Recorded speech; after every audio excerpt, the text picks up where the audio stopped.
Nam Mô A Di Đà Phật. Chào mừng quý vị đến với kênh Suối Nguồn Phật Pháp. Đây là nơi đánh thức tâm linh, dẫn lối chúng ta trở về với dòng suối cội nguồn dưới ánh sáng màu nhiệm của Phật Pháp. Trong suốt chiều dài lịch sử nhân loại, mối liên kết giữa con người và tổ tiên chưa bao giờ phai nhạt. Dù ở phương Đông hay phương Tây, trong những nền văn minh rực rỡ hay nơi những làng quê mộc mạc, con người vẫn luôn hướng về cội nguồn của mình. Khói hương quyện bay, chén nước đặt lên bàn thờ, một nén nhang rung rẩy trong buổi sớm mai, tất cả đều là biểu hiện của tấm lòng tri ân, là nhịp cầu nối giữa người còn ở cõi dương và những bậc tiền nhân đã khuất. Trong văn hóa Á Đông, đặc biệt tại Việt Nam, việc thờ cúng tổ tiên không chỉ là một nghi lễ mà đã trở thành máu thịt trong đời sống tinh thần. Mỗi dịp giỗ chạp, Tết đến xuân về, hoặc trong những ngày trọng đại của gia đình, con cháu lại sửa soạn mâm cơm, dâng nén hương, như thể mời ông bà cha mẹ về chứng giám và phù hộ. Con người tin rằng tổ tiên vẫn còn hiện diện đâu đây, có thể về hưởng lộc, hưởng hương. Con người lại tin rằng linh hồn sau khi rời thân xác sẽ đi đầu thai, nên việc thờ cúng chỉ còn mang tính biểu tượng. Chính sự khác biệt ấy tạo nên những câu hỏi lớn: liệu tổ tiên có thật sự về hưởng lễ cúng? Nếu đã đi đầu thai, còn đâu mà về? Vậy thờ cúng tổ tiên còn ý nghĩa gì? Những câu hỏi ấy, nếu chỉ đứng trên lập trường tín ngưỡng dân gian, có thể dễ dàng trả lời theo niềm tin quen thuộc. Nhưng khi soi chiếu dưới ánh sáng Phật Pháp, ánh sáng của trí tuệ và từ bi, chúng ta sẽ thấy một bức tranh sâu rộng hơn, vượt qua mọi biên giới mê tín và khái niệm giới hạn. Đức Phật từng dạy, tất cả các pháp đều do nhân duyên mà sinh, do nhân duyên mà diệt. Đời sống con người không dừng lại nơi hơi thở cuối cùng, mà là dòng chảy bất tận của nhân quả, tái sinh và luân hồi. Người đã khuất không hoàn toàn mất đi, cũng chẳng phải mãi mãi ở một chốn. Họ tùy nghiệp mà tái sinh vào cảnh giới tương ứng. Vậy, khi ta dâng mâm cơm cúng, khi ta khấn nguyện, liệu người thân có còn đó để nhận, hay chỉ là biểu hiện của tấm lòng? Đây chính là điểm khởi đầu để chúng ta tìm hiểu sâu xa hơn, không chỉ để hiểu mà còn để thực hành cho đúng pháp. Trong kinh điển có ghi lại câu chuyện cảm động về một con trâu già tên là Sang-si. Thuở trước, nó vốn là một người nông dân, vì tâm tham lam bỏng sẻn, lại keo kiệt, không chịu bố thí hay cúng dường, nên sau khi chết phải đọa làm trâu để trả nghiệp.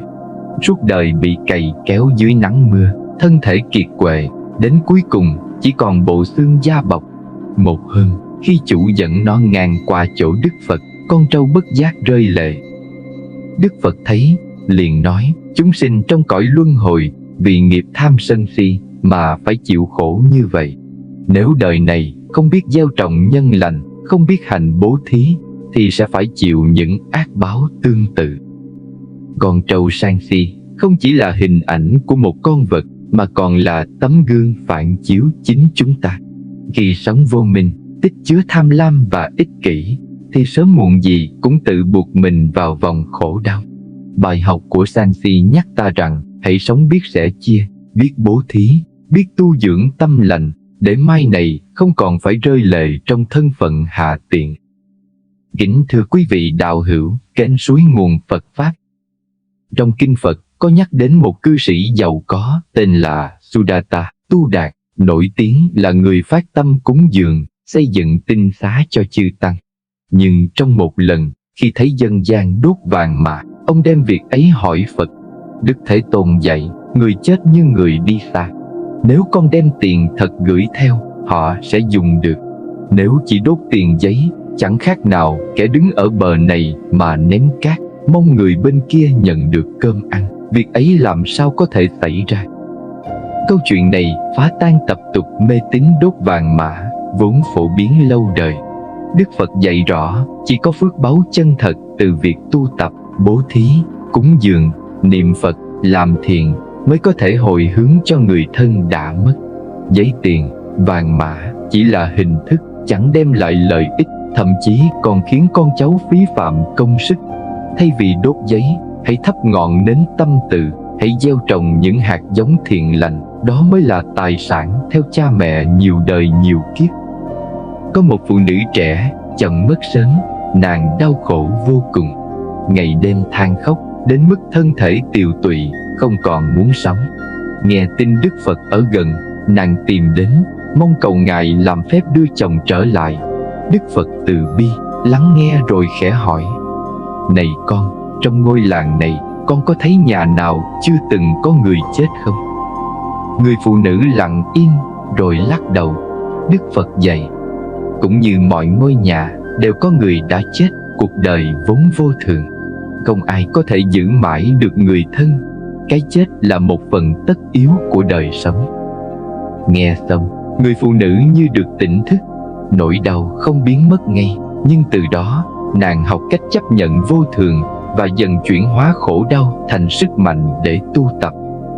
Đây là một bài học sâu sắc về sự buông xả và hiểu vô thường. Khóc than, níu kéo không thể thay đổi quy luật sinh tử. Chỉ có trí tuệ tỉnh thức mới giúp ta thoát khỏi vòng luân hồi của khổ đau. Đức Phật không dùng thần thông để ban cho nàng điều kỳ diệu, mà trao cho nàng chìa khóa của sự giác ngộ, cái nhìn thẳng vào bản chất vô thường của đời sống. 3 câu chuyện con trâu sang si rơi lệ, cư sĩ giàu có Sudata và tiền giấy, người phụ nữ khóc chồng đều chung một điểm: mọi khổ đau và mê lầm của con người đều có thể chuyển hóa bằng ánh sáng Phật Pháp. Một câu chuyện nhắc ta về nhân quả nghiệp báo, một câu chuyện phá bỏ mê tín, và một câu chuyện dẫn ta đến trí tuệ vô thường. Nếu chúng ta lắng nghe bằng trái tim, thì mỗi câu chuyện không chỉ là một tích xưa, mà chính là tấm gương cho hiện tại, để ta sống hiền thiện, tỉnh thức và nuôi lớn tâm hiếu hạnh ngay trong đời sống này. Kính thưa quý vị đạo hữu kênh Suối Nguồn Phật Pháp, câu chuyện tôn giả Mục Kiền Liên cứu mẹ, nền tảng của lễ Vu Lan. Người mẹ vì gây nhiều nghiệp ác, sau khi chết đọa vào loài ngạ quỷ, khổ đau triền miên. Mục Kiền Liên với tâm hiếu thảo vô bờ đã tìm đủ cách cứu mẹ, nhưng năng lực cá nhân của Ngài không đủ sức. Chỉ đến khi nương vào sức Đại Tăng, tạo phước và hồi hướng, bà mới được thoát khổ. Câu chuyện cho thấy, không phải cha mẹ mất rồi thì ta không còn cách gì báo hiếu. Ngược lại, chính qua việc tạo phước, cúng dường, làm việc thiện, rồi hồi hướng công đức, ta mới thật sự giúp được người thân quá vãng. Cũng trong Kinh Tạng, có câu chuyện về một vị cư sĩ giàu có, sau khi mất đã tái sinh làm ngà quỷ đói khát. Nhờ con cháu khởi tâm lành, cúng dường tăng, rồi hồi hướng công đức, mà vị ấy được giải thoát, sinh vào cõi lành. Đức Phật khẳng định, người mất không hưởng được vật phẩm dâng cúng trực tiếp, nhưng có thể hưởng được phước lành, hồi hướng từ những việc thiện mà con cháu làm. Đây chính là mấu chốt. Thờ cúng không phải chỉ là mời vong linh về ăn uống, mà là gieo phước, tạo duyên lành để hồi hướng. Nếu hiểu như vậy, việc thờ cúng sẽ vượt ra khỏi hình thức, trở thành một pháp tu, một con đường vun bồi công đức. Ngày nay, không ít người đặt câu hỏi: tổ tiên đã đi đầu thai, còn đâu mà về nhận lễ cúng? Câu hỏi này rất hợp lý nếu xét theo logic. Nhưng dưới cái nhìn Phật Pháp, dù tổ tiên có tái sinh hay chưa, tấm lòng hiếu kính vẫn không bao giờ vô nghĩa. Nếu còn ở cảnh giới cần sự trợ duyên, công đức hồi hướng sẽ giúp họ nhẹ bớt khổ đau. Nếu đã sinh vào cảnh giới an lành, thì công đức ấy trở thành duyên lành mới, không lãng phí chút nào. Và ngay cả khi ta không biết người thân hiện ở đâu, thì công đức vẫn quay trở lại nuôi dưỡng chính ta, nuôi dưỡng dòng họ, nuôi dưỡng xã hội. Do vậy, thờ cúng tổ tiên dưới ánh sáng Phật Pháp chính là gieo phước cho cả hai bên, người đi và người ở lại. Người xưa có câu: uống nước nhớ nguồn, ăn quả nhớ kẻ trồng cây.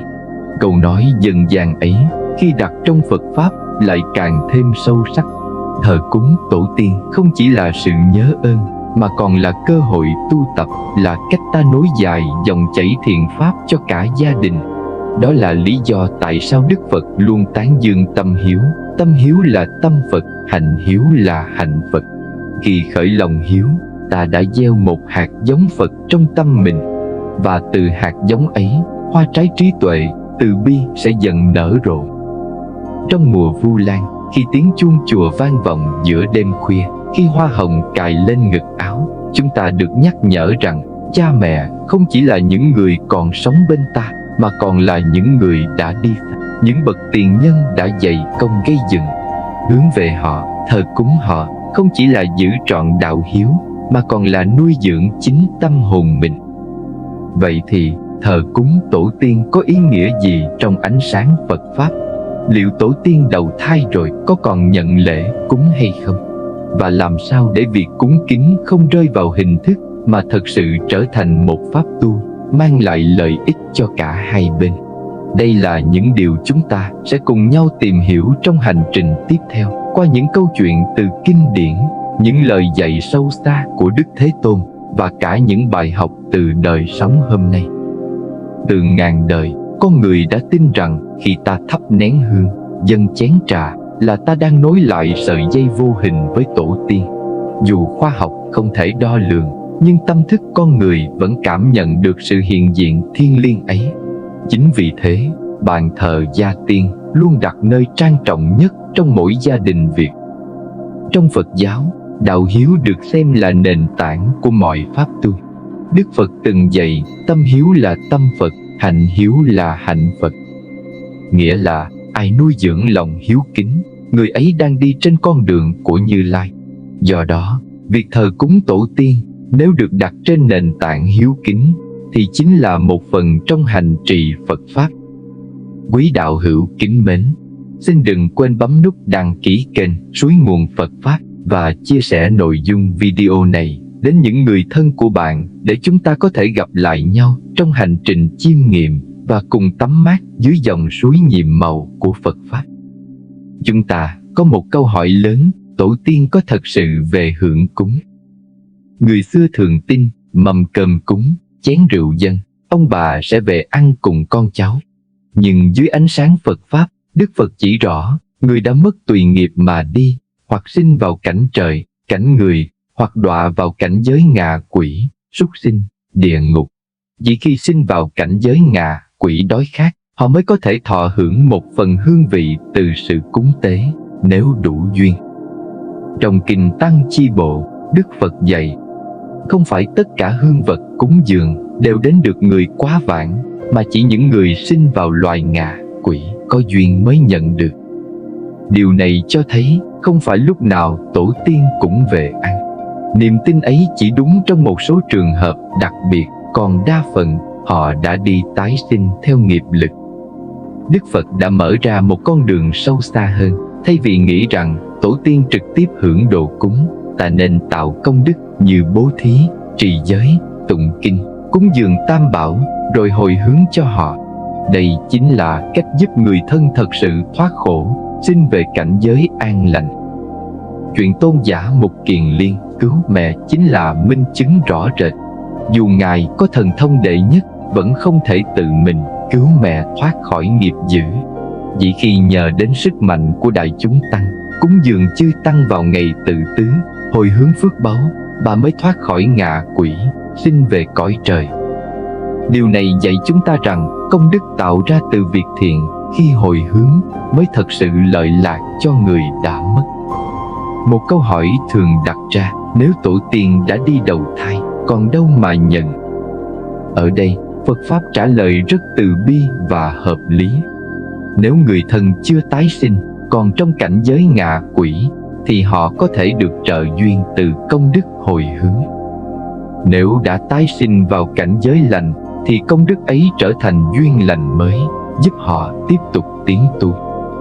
Nếu đã sinh vào cõi dữ, công đức hồi hướng sẽ như giọt cam lộ, phần nào làm dịu bớt khổ đau. Như vậy, không có công đức nào là uổng phí. Dù tổ tiên ở đâu, phước thiện vẫn đến được, tùy theo nghiệp lực mà cảm ứng.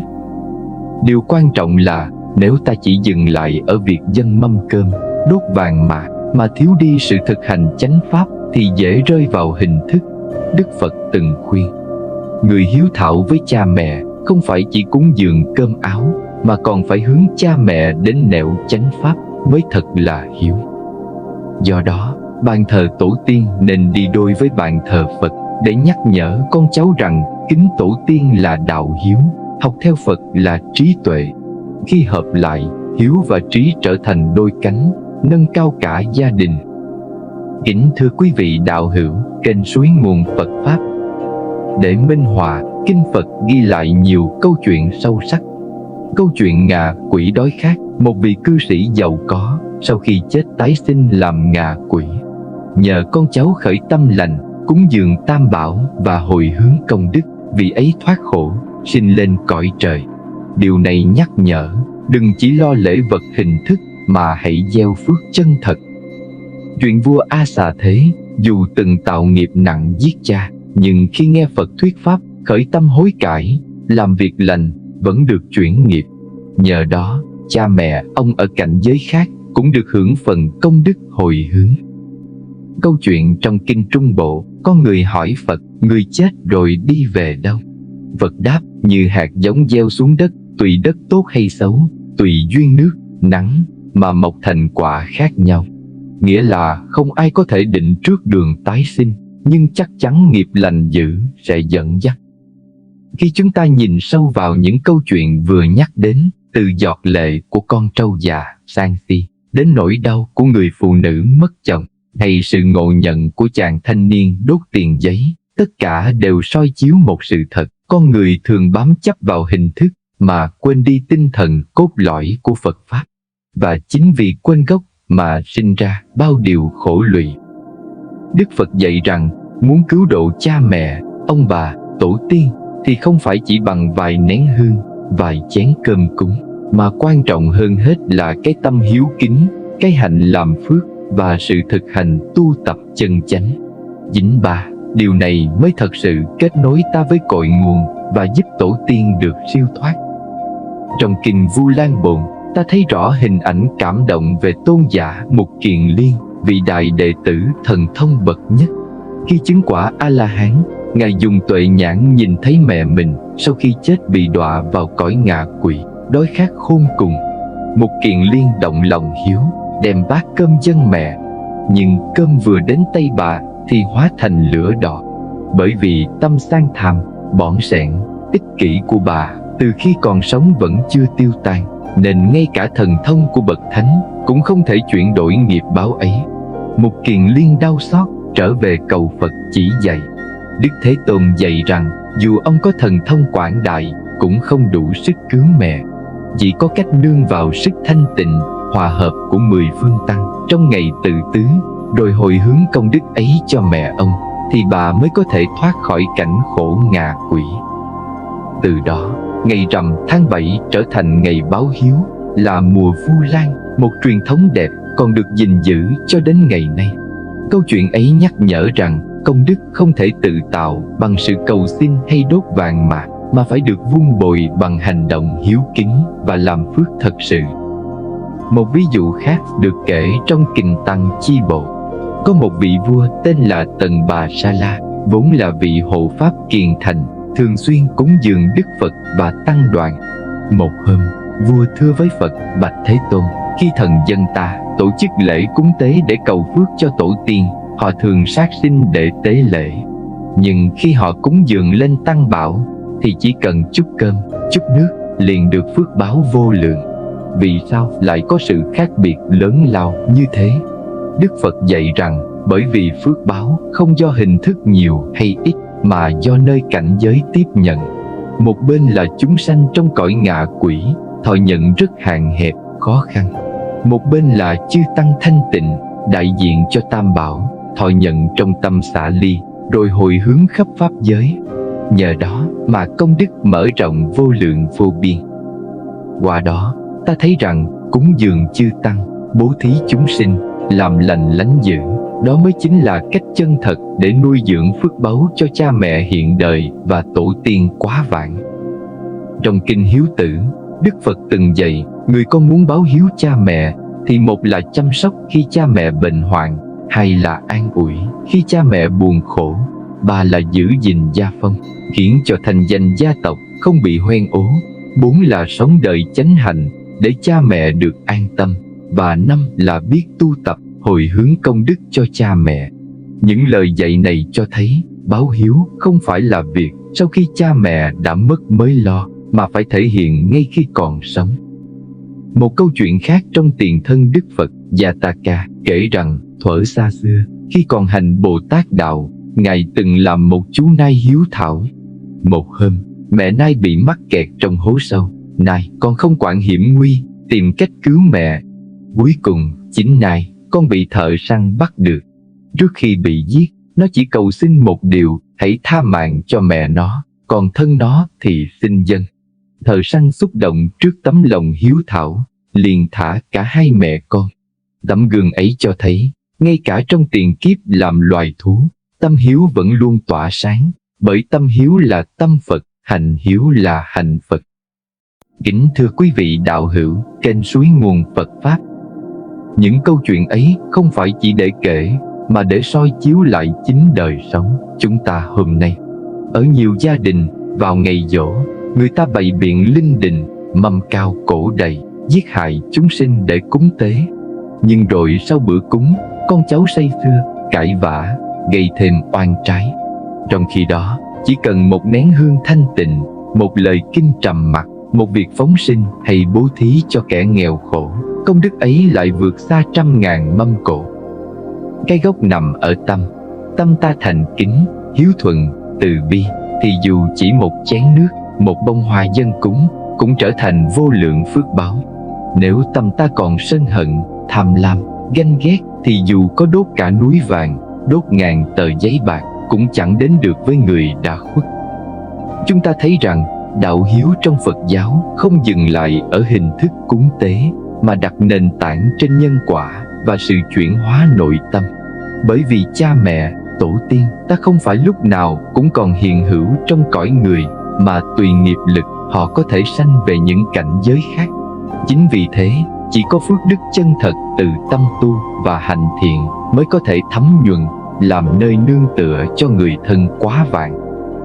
Trong kinh báo ân cha mẹ, Đức Phật từng dạy rằng dù con có cõng cha mẹ trên vai, nuôi dưỡng suốt 100 năm, tắm rửa, giặt giũ, bón cơm, săn sóc tận tình, vẫn chưa đủ để trả hết công ơn sâu dày. Chỉ khi người con hướng cha mẹ vào con đường thiện lành, khuyến khích cha mẹ tu tập, gieo duyên tam bảo, thì mới thật sự báo đáp được phần nào. Vì sao? Vì ân dưỡng dục thân xác chỉ trong một đời, còn ân dẫn dắt cha mẹ gieo nhân giải thoát thì lợi ích đến vô lượng đời. Một câu chuyện khác trong kinh Tạp A Hàm kể về một người con trai tên là Ubali. Cha mẹ ông vốn không tin tam bảo, thường hủy bán Phật Pháp. Ông hết lòng phụng dưỡng, nhưng trong lòng vẫn canh cánh một nỗi lo cha mẹ tạo ác khẩu, e rằng sau này sẽ chịu quả khổ. Thế rồi một hôm, ông khéo léo dẫn cha mẹ đến nghe Phật thuyết Pháp. Nghe xong, cha mẹ ông chuyển tâm, phát nguyện quy y tam bảo. Đức Phật liền bảo, người con báo hiếu cha mẹ không gì hơn là khiến cha mẹ phát tâm lành, tin sâu nhân quả, quy y tam bảo. Điều này nhắc nhở chúng ta, nếu chỉ lo cho cha mẹ đầy đủ cơm áo, mà không lo cho cha mẹ đời sống tâm linh, thì vẫn là thiếu sót. Cái thiếu sót ấy, đôi khi chỉ đến khi cha mẹ đã lìa đời, ta mới chợt nhận ra thì đã muộn.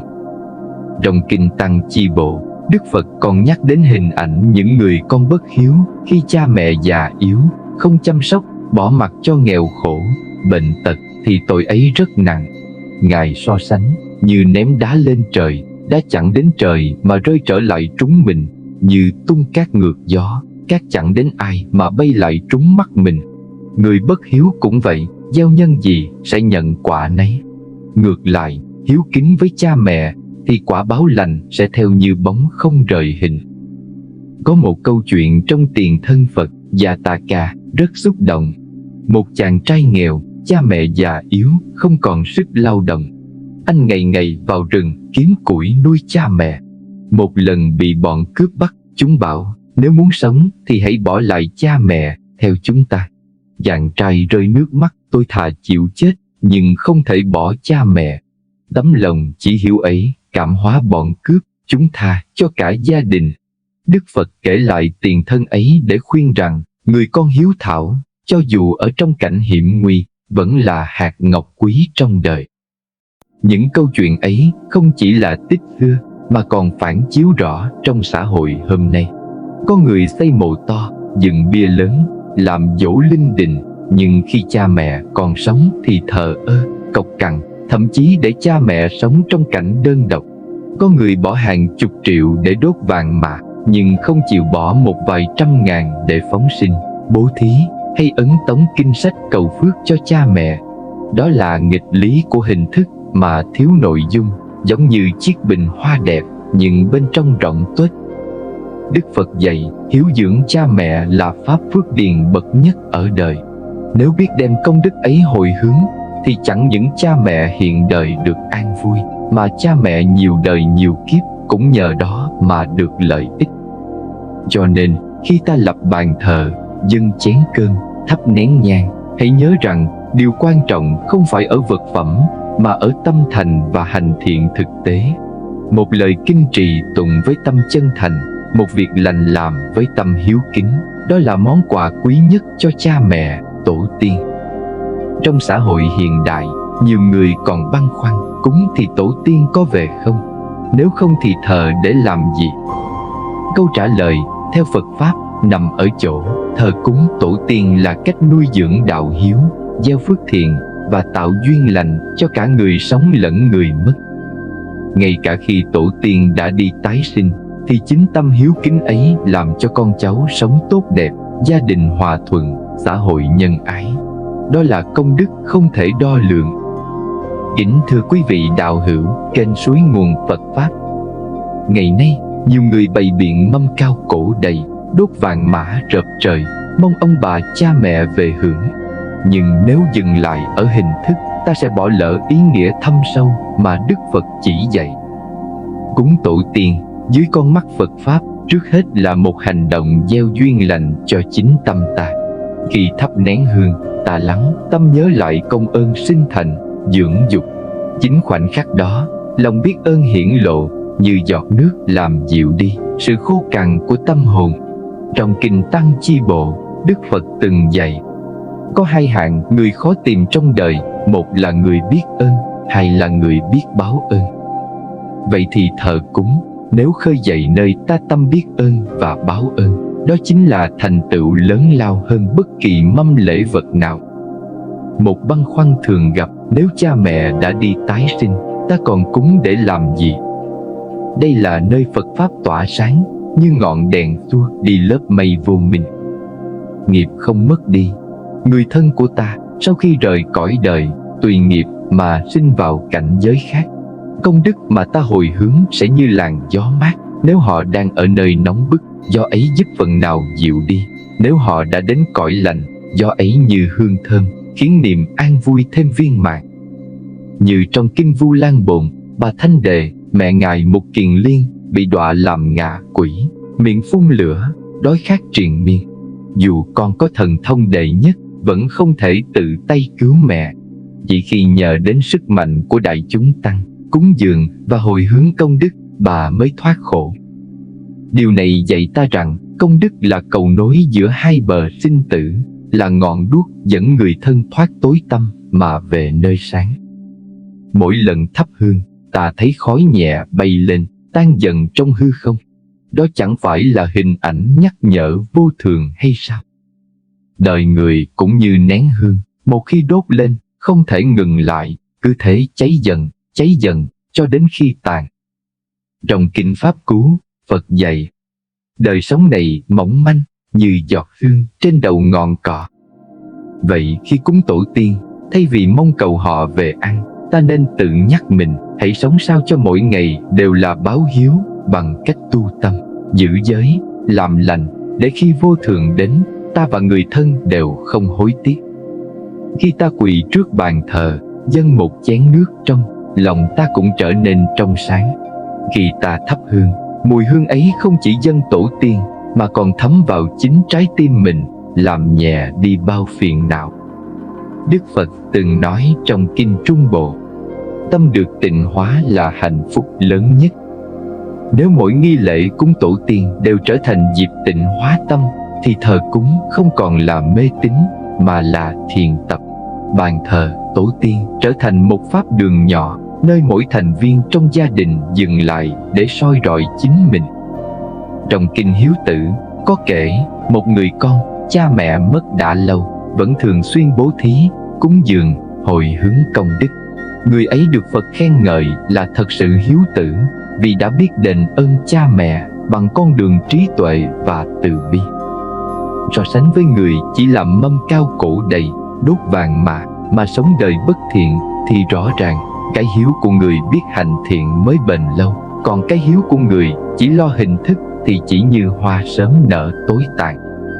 Nói cho cùng, tổ tiên hưởng được hay không, điều ấy ta khó biết hết, nhưng chắc chắn rằng người còn sống hưởng trước tiên. Khi cúng tổ tiên, ta trở nên khiêm nhường, sống có đạo lý, nhớ đến cội nguồn.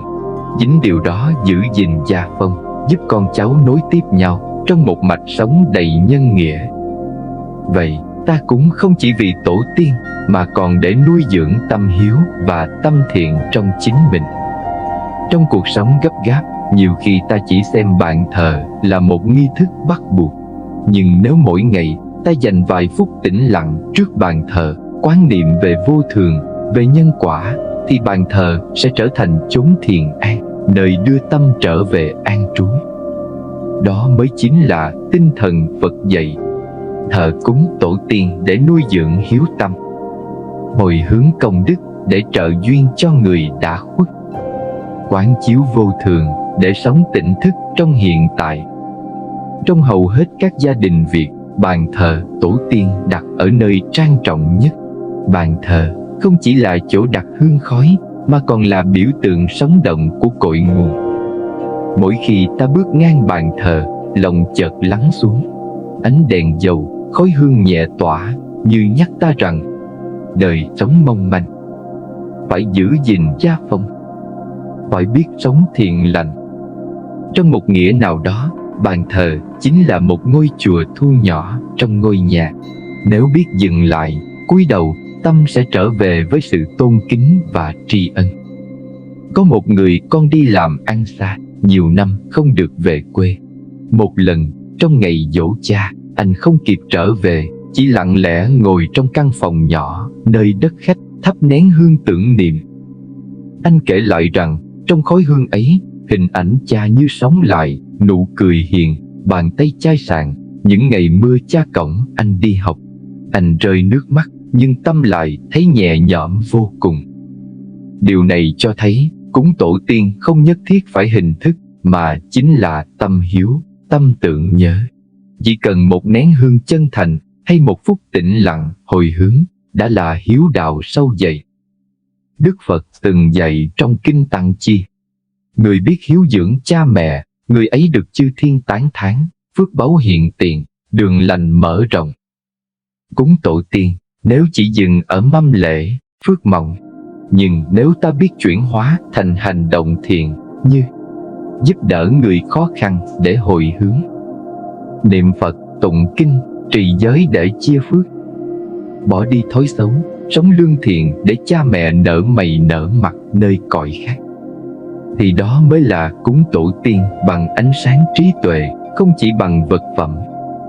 Kính thưa quý vị đạo hữu kênh Suối Nguồn Phật Pháp, ngày nay có người cúng tổ tiên không phải vì lòng hiếu, mà vì sợ hãi, sợ ông bà quở trách, sợ hồn về quấy nhiễu. Vì thế mà sinh ra việc đốt vàng mã quá mức, thậm chí thuê người cúng thay. Đức Phật không hề dạy như thế.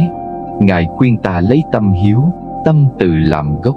Người thân không cần những lâu đài giấy, xe hơi giấy, tiền vàng giấy, mà cần tấm lòng chân thật và công đức lành ta gieo trong đời.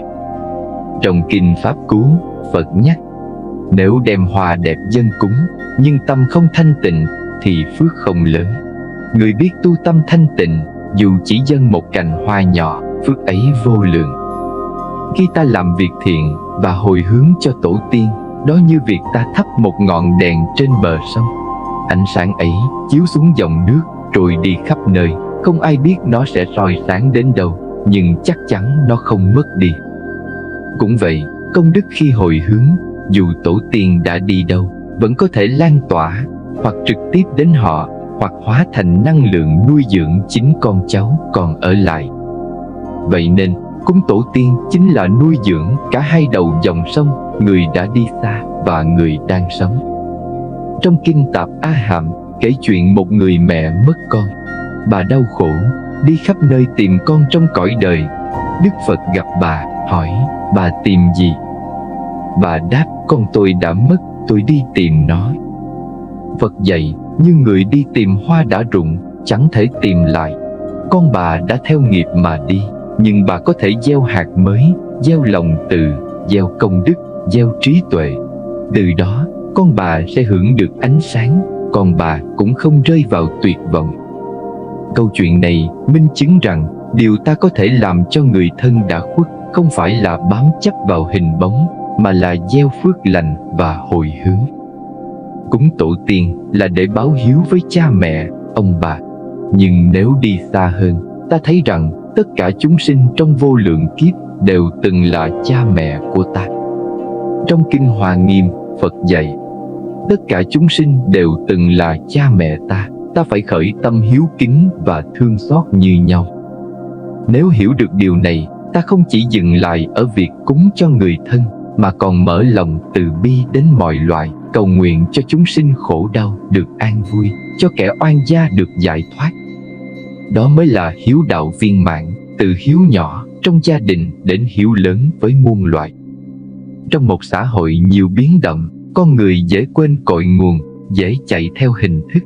Bởi vậy, giữ một nếp cúng tổ tiên đúng tinh thần Phật Pháp chính là giữ một mạch nguồn an lành trong đời sống. Ta không cần mâm cao cổ đầy, chỉ cần tấm lòng thanh tịnh. Ta không cần vàng mã chất núi, chỉ cần công đức hồi hướng. Ta không cần nghi lễ phô trương, chỉ cần tâm hiếu chân thành. Bởi tổ tiên thật sự không ở trên bàn thờ, mà ở trong chính trái tim và hành động thiện của con cháu. Vu Lan về, giữa cuộc sống hối hả, ta như được nhắc nhở: hãy dừng lại. Dừng lại để nhìn vào bàn thờ khói hương, để nhớ một tiếng gọi thân thương đã xa, để lắng lòng nghe lại lời dạy của cha, vòng tay của mẹ. Dừng lại không phải để buồn, mà để hiểu rằng cội nguồn luôn ở trong ta. Tình thương không mất đi, chỉ biến hóa theo dòng nhân duyên. Như dòng sông chảy ra biển, nước không trở lại chỗ cũ, nhưng mây mưa rồi lại hóa thành nguồn. Cũng vậy, tình cha nghĩa mẹ, tuy hình bóng không còn, nhưng năng lượng ấy vẫn đang nuôi dưỡng ta từng ngày. Trong đạo Phật, hiếu không chỉ là phụng dưỡng cha mẹ, mà còn là giúp cha mẹ hướng thiện, gieo trồng phước lành, hồi hướng công đức cho cha mẹ dù còn sống hay đã mất. Giữ nếp sống thanh tịnh để cha mẹ an tâm và tự hào. Đức Phật từng nói trong Kinh Hiếu Tự Hiếu Tôn: có hai hạng người không thể trả ơn hết, đó là mẹ và cha. Nếu một vai cõng cha, một vai cõng mẹ suốt 100 năm không rời, cũng chưa thể trả ơn được. Chỉ có một cách khuyên cha mẹ hướng về Tam Bảo, gieo phước lành mới thật là báo hiếu. Lời dạy ấy khiến ta hiểu rằng báo hiếu không chỉ là chăm lo cơm áo, mà còn là khai mở con đường sáng cho cha mẹ. Ai cũng biết câu chuyện Mục Kiền Liên cứu mẹ trong ngày Vu Lan, nhưng điều sâu xa nhất không phải chỉ là lễ cúng, mà là sự cộng hưởng của tăng đoàn, của năng lượng từ bi và trí tuệ mới có thể giải cứu mẹ Ngài khỏi cảnh khổ. Điều đó nhắc ta, hiếu đạo không phải chỉ riêng một cá nhân, mà cần sự cộng đồng, cần kết nối, cần công đức chung. Câu chuyện người con hiếu trong Kinh Tạng Chi: một thanh niên chăm sóc mẹ già mù lòa. Người đời chê trách anh vì không lấy vợ, không lập gia đình, chỉ lo phụng dưỡng mẹ. Nhưng Phật tán thán anh: người ấy sống như hành sa môn, phước đức vô lượng. Qua đó ta hiểu tấm lòng hiếu hạnh vượt trên mọi khuôn mẫu xã hội, bởi hiếu chính là nền tảng của đạo. Nếu chỉ dừng lại ở cha mẹ hiền đời, hiếu ấy vẫn còn hạn hẹp. Nếu mở rộng ra, tất cả chúng sinh đều từng là cha mẹ ta, thì hiếu ấy trở thành tâm từ bi vô lượng. Kính thưa quý vị đạo hữu kênh Suối Nguồn Phật Pháp, trong mùa Vu Lan, khi cài bông hồng trên ngực áo, ta không chỉ nhớ đến cha mẹ của riêng mình, mà còn nguyện thương xót muôn loài đang chịu khổ. Những đứa trẻ lang thang không còn cha mẹ, những linh hồn chưa được siêu thoát, những chúng sinh trong cõi khổ đau. Cài hoa hồng là cài cả một lời nguyện từ bi trong tim. Ngồi bên bàn thờ tổ tiên, ta không chỉ thấy cha mẹ, ông bà, mà còn thấy chính ta. Vì trong từng hơi thở, từng tế bào của ta đều có hình bóng của cha mẹ. Khi ta cười, có nụ cười của mẹ. Khi ta bước đi, có dáng hình của cha. Khi ta thành công, đó cũng là công đức của nhiều thế hệ truyền trao. Cúng tổ tiên không chỉ là chuyện của quá khứ, mà còn là chuyện của hiện tại, vì ta đang tiếp nối họ từng ngày. Trong xã hội hiện đại, nhiều người mãi miết kiếm sống, ít khi về thăm cha mẹ, ít khi ngồi trước bàn thờ tổ tiên. Có khi chỉ đến Vu Lan mới nhớ cài một bông hồng. Nhưng Vu Lan không chỉ một ngày, mà phải là một thái độ sống. Biết ơn cha mẹ trong từng việc nhỏ, hiếu dưỡng bằng hành động thiết thực, sống thiện lành để hồi hướng công đức. Bởi hiếu không phải chỉ là lễ nghi, mà là cách ta sống mỗi ngày. Mùa Vu Lan năm nay, xin chúc những ai còn cha mẹ hãy trân quý từng phút giây, đừng để hối tiếc. Những ai đã mất cha mẹ hãy dâng công đức, thắp nén hương lòng. Những ai mồ côi hãy xem muôn loài là cha mẹ, gieo tình thương rộng khắp. Nguyện cho cha mẹ hiện đời thân tâm an lạc, cha mẹ nhiều đời siêu thoát thảnh thơi. Con cháu hôm nay giữ trọn hiếu hạnh, gieo hạt giống từ bi. Vu Lan không chỉ là mùa báo hiếu, mà là mùa tỉnh thức. Tỉnh thức để biết ơn, để thương yêu, để không quên cội nguồn. Tỉnh thức để hiểu rằng hiếu chính là nền móng vững chắc nhất của đạo làm người, và cũng là chiếc cầu đưa ta đến gần hơn với đạo Phật. Khi ta sống hiếu, thì tâm ta tự khắc lắng dịu. Khi ta sống hiếu, thì gia đình tự khắc an vui. Khi ta sống hiếu, thì xã hội tự khắc hòa thuận. Và như thế, hiếu đạo chính là Phật đạo, là con đường sáng soi dẫn chúng ta qua bao kiếp nhân sinh. Trong mùa Vu Lan, nhiều người đến chùa cài bông hồng lên ngực áo. Hoa hồng đỏ cho ai còn cha mẹ, hoa trắng cho ai đã mất đi nguồn cội yêu thương. Nhưng bông hồng không chỉ để cài lên ngực cho đẹp, mà để thức tỉnh ta nhớ về cội rễ, nhắc ta rằng sự hiện diện của cha mẹ là một ân phước lớn lao. Đức Phật từng dạy, được làm người đã khó, được gặp Phật Pháp càng khó, nhưng còn cha mẹ để phụng dưỡng thì khó hơn gấp bội. Bởi khi cha mẹ đã mất, muốn hiếu kính cũng chỉ còn cách gieo phước, hồi hướng. Còn khi cha mẹ đang hiện diện, từng cái cúi chào, từng bát cơm ta dâng lên, từng lời nói ta giữ cho hiền hòa, đều là những đóa hoa báo hiếu sống động nhất. Trong kinh Sigalovada Sutta, Đức Phật chỉ dạy rõ phần làm con phải chăm sóc cha mẹ 5 điều. 1. Nuôi dưỡng khi cha mẹ già yếu. 2. Làm tròn bổn phận giúp cha mẹ. 3. Giữ gìn truyền thống gia phong. 4. Bảo vệ tài sản cha mẹ để lại. 5. Sau khi cha mẹ mất, làm việc phước thiện để hồi hướng công đức. Những điều ấy chính là bản tuyên ngôn về đạo hiếu trong Phật giáo. Hiếu không phải điều gì xa vời, mà là bổn phận hàng ngày, là sự chăm sóc bằng cả tâm và thân. Thế nhưng, trong đời sống hiện đại, nhiều người vì cuốn vào công việc, vì mãi chạy theo tiện nghi và thành đạt, mà lãng quên mất mái tóc bạc, quên mất đôi bàn tay nhăn nheo nơi quê nhà. Có khi cha mẹ chỉ cần một cuộc điện thoại hỏi thăm, một bữa cơm đoàn tụ, một lời hứa chắc chắn rằng con luôn ở đây, nhưng ta lại chẳng kịp dành. Đức Phật từng đưa ra một ví dụ rất cảm động. Ngài nói, cha mẹ như Phạm Thiên ở đời, đáng được kính trọng, đáng được cúng dường. Người nào cúng dường cha mẹ cũng như cúng dường chư Phật. Lời dạy ấy khiến ta hiểu rằng phụng dưỡng cha mẹ chính là một pháp tu, một phước điền rộng lớn, chẳng khác nào xây chùa, đúc tượng. Có một câu chuyện trong kinh Vu Lan Bồn về Ngài Mục Kiền Liên cứu mẹ.